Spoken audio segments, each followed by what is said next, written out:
Assalamu alaikum everyone. Good evening. Today I am having a meaningful conversation with sarabaji.com about my goals and my professional life, and I want to become a global educationist. This discussion is not about my future but about how education can shape lives across borders, cultures and generations. So, my name is Iram Mushtaq, and I am an educationist and I am a learner and a dreamer who believe that education is the strongest tool to change the world. My goal is very related to my dream, and I want to become a global educationist who can inspire, guide, and empower students beyond the boundaries. So, I want to work for quality learning, critical thinking, and equal opportunities for all. So, today I will try to reflect on my vision, on my challenges and responsibilities through thoughtful questions and discussion with the AI mode sarabaji.com. So let me open the voice mode of sarabaji.com for this discussion. It is a AI mode for the discussion and for the learning. So let me open the voice mode of sarabaji.com for this session.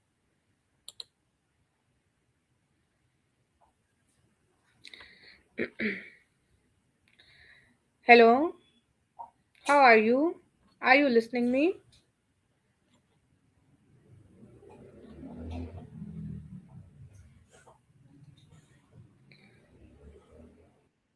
Hello, let me restart this mode again.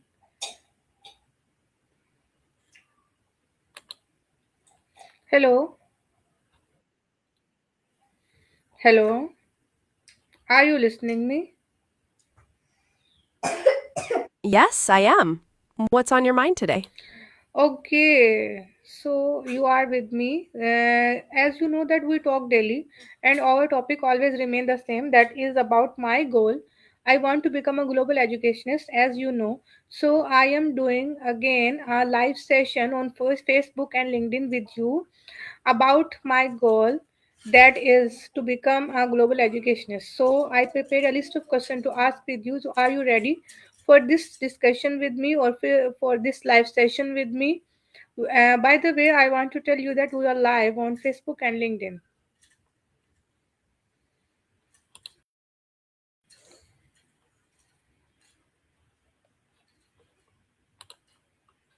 Yes, I am ready for your questions.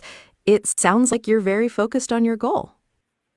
Okay, thank you very much for your compliment. I'm feeling very proud after your compliment. So let's move toward our discussion. That is, my first question is, what does being a global educationist truly mean in today's world after the arrival of AI, technology, and data, and the changing world? What do you think about this? It means preparing students to be engaged and competitive in a globalized world. This includes teaching them about different cultures, critical thinking skills, and digital literacy, especially with AI and technology advancing so quickly. Okay. So, what do you mean by preparing students to be engaged and competitive in globalized world? Please explain this point more for me. It means equipping them with the skills and mindset to succeed in a world where people and businesses are all connected across. This includes things like communication, collaboration, and understanding different perspectives. Does that help clarify it a bit? Yes, you are right. You said that we must equip our students with the skills and the mindset to be succeed in the globalized world. Okay, so in the world where people and the businesses are all connected across the countries. So this include things like communication, collaboration, understanding different perspectives. You are right. Only give me more explanation of the point that you said that different perspective. What do you mean by this? Understanding different perspectives means recognizing that people from different cultures or backgrounds may have different values, beliefs, and ways of doing things. It's about empathy and understanding how those different viewpoints and interactions. Okay, you said that by you mean by different perspective is that recognizing that people from different cultures or backgrounds may have different values and the belief and the way of doing things. So it is about empathy and understanding how these differences can influence viewpoints and interaction. So, can you give me example when you said that the people from different cultures and backgrounds may have different values and beliefs and the way of doing things? Can you teach me or guide me this point with the example and with the simple words? I need for more explanation for this point.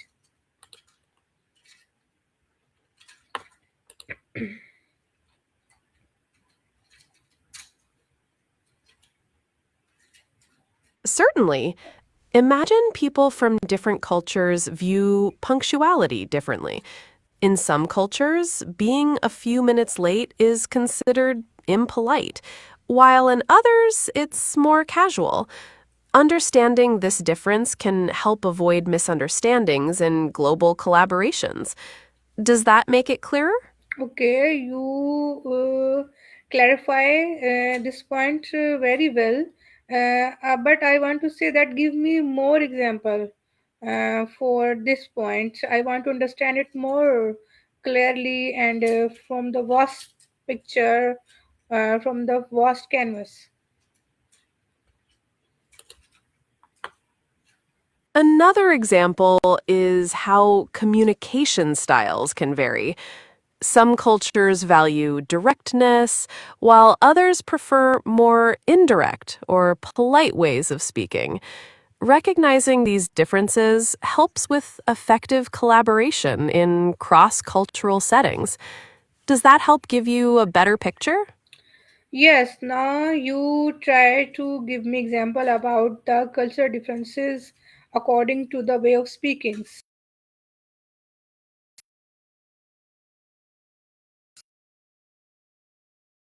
Some people like direct.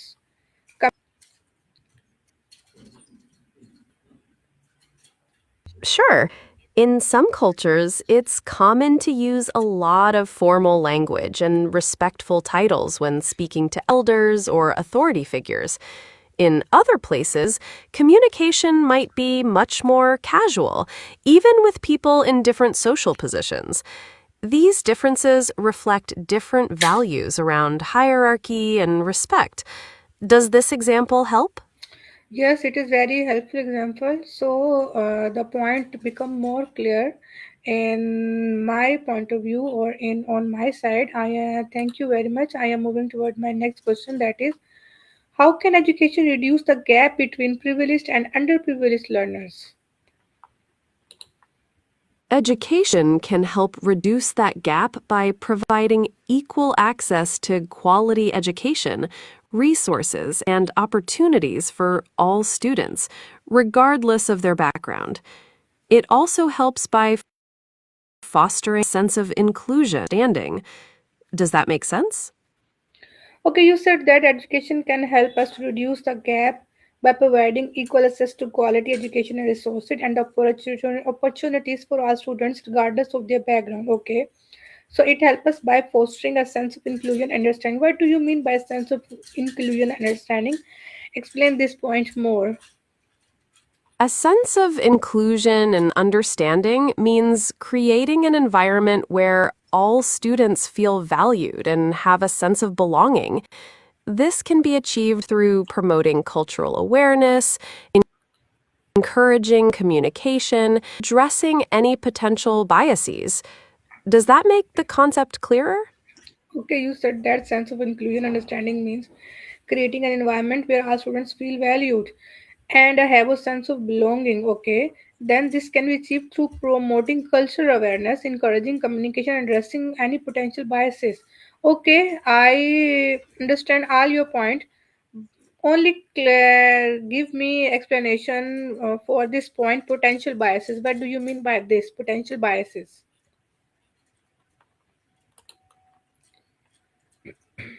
Potential bias are often unconscious attitudes that can influence act with people from different backgrounds. For instance, a teacher might unintentionally have a higher expectation for some students than others.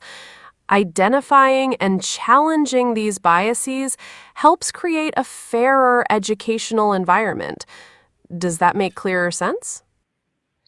Okay, you said that by potential biasness, you mean that we oftenly unconsciously give or influence other people, and we make different expectation from them, and this is the example of potential biases. Give me more example for this. I want to more explore this point. Certainly. Another example could be a teacher unconsciously paying more attention or giving more feedback to students who speak in a way that is familiar to them, while unintentionally overlooking the needs of students from different backgrounds. This can create an imbalance in learning opportunities. Does that example help provide another perspective?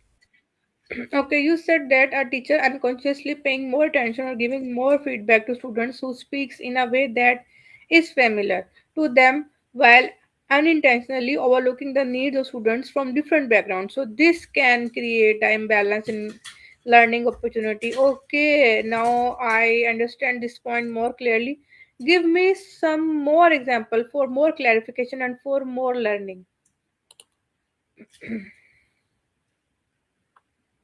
Sure, here's another example. A teacher might prefer certain methods of teaching or assessment that are more suited to a specific cultural background. This might disadvantage students who come from different learning traditions, creating an unequal opportunity for them.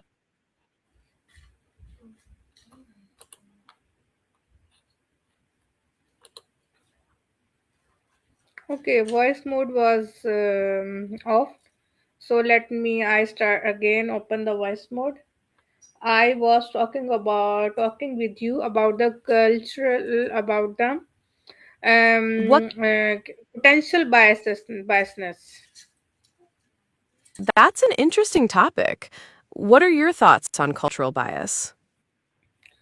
As you were explaining me that if a teacher give more attention to the students who talk familiarly with the teacher as compared to the other student who are not talk or the speak in a way which is more appreciated by the teacher, so teacher give unconsciously attention to the students who are more talking familiarly with her. You were guiding me about this example of potential biasness. Can you give me more example of potential biasness like this?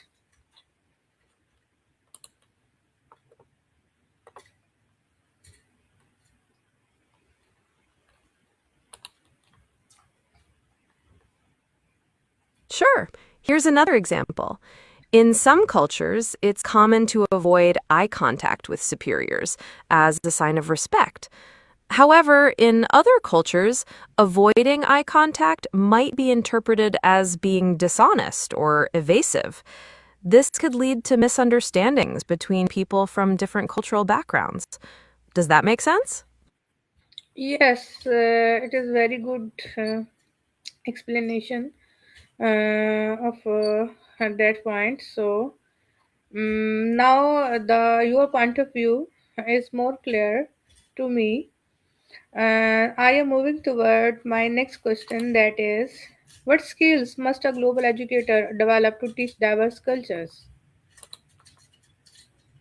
I would say that global educators need to develop skills in intercultural communication, empathy, and adaptability.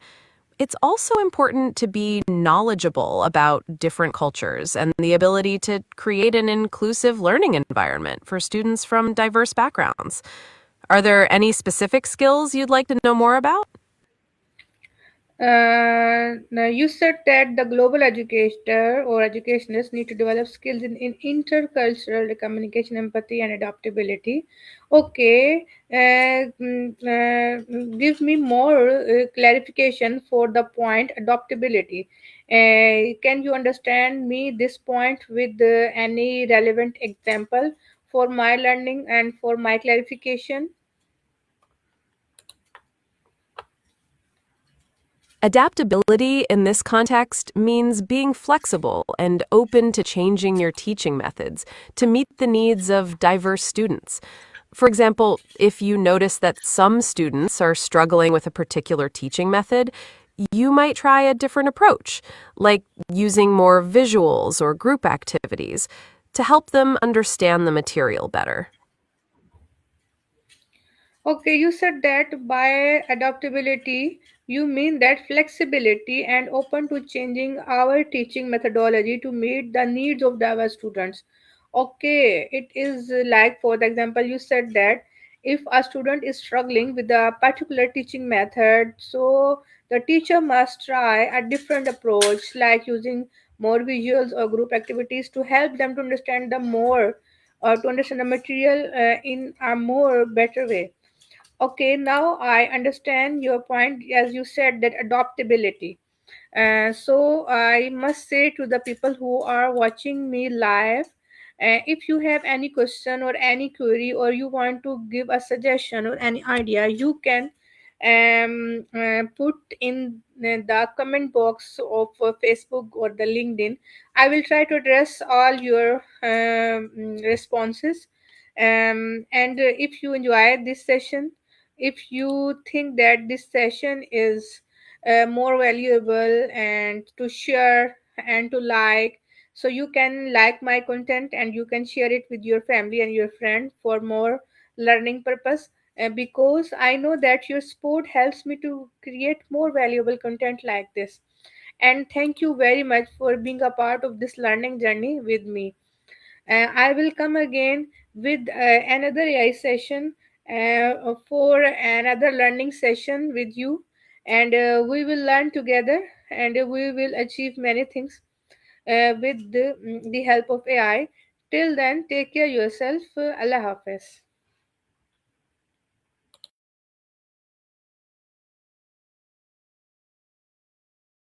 I have created your English conversation scorecard.